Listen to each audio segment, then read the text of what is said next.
Yang I perasan orang-orang macam kami ni, kan, sebab saya bekerja dulu, kita orang akan struggle untuk slow downkan performance kita orang demi mengejar manusia-manusia lembab di sekeliling kita orang yang tak perform well. Okay, contohnya? Kenapa? Okay, may I cerita macam ni. Kalau boleh ikut kasi nama.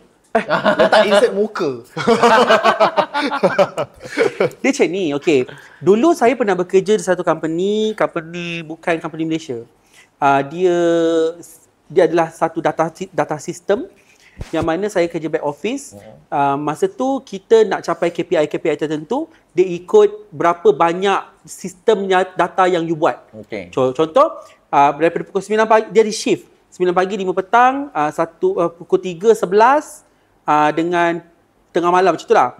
Okay, so let's say pukul 9 pagi sampai 5 petang tu, kita orang kena buat sistem data. Contohnya macam satu data, dia kena masukkan dalam Excel. Contoh, pukul 9 pagi sampai pukul 12 tengah hari sebelum lunch, berapa banyak sistem yang you boleh siapkan.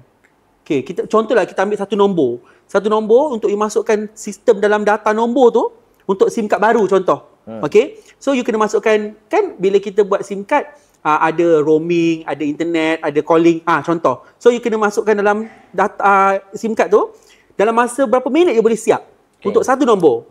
Okay, I baru kerja masa tu like 3-4 bulan tau. I belajar seminggu, satu hari 9 sampai 5, I boleh siap dalam 300 ke 500 nombor. Wow kan? Wow. Tapi bagi I biasa sebab benda tu senang. Okay. Macam tu je lah. Dan setengah orang struggle lah. Okay, I tak tahulah struggle dia macam mana sebab macam ni. Rupanya, lepas beberapa bulan tu, I check lah macam, kita kan team. Dia macam by team. Ada yang team new data, ada team yang old data, refit, apa-apa semua lah.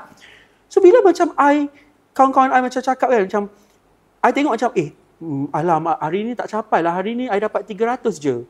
Sebab I biasa macam, okay, 400 nombor. Tapi tengok kawan-kawan yang lain kan, macam, lepas 3-4 bulan tu baru nampak KPI dia orang, 150 nombor, 100 nombor, benda yang sama yang I buat. Patut macam, aku yang terlalu bagus ke diorang yang terlalu lembab? Sampai I kena marah sebab tak ambil OT. Maksudnya? Okay. Kenapa kau balik on time? I macam selalu kena peli dan selalu kena marah. Azrin, kenapa you balik sharp pukul 6? Ambil lah OT at least 2 jam. Kenapa I nak ambil OT? Aku dah 400 nombor tau. Faham tak?